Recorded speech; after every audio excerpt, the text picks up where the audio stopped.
Welcome to the Slop Farm. Enjoy the video.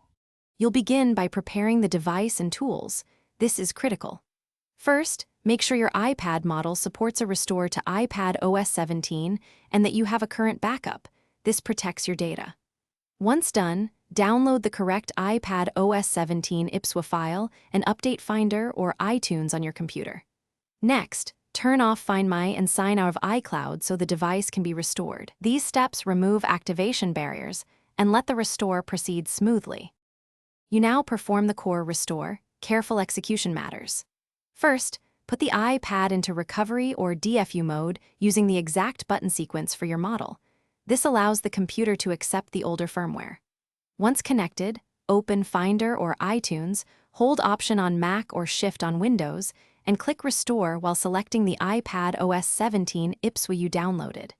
During verification and extraction, watch progress and make sure the cable stays connected.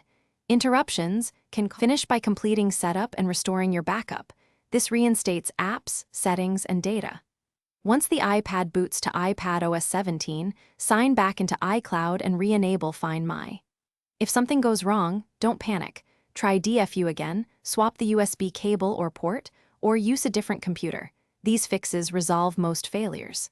Make sure you kept a backup before starting because Apple may not sign older versions, and that limitation can block the downgrade.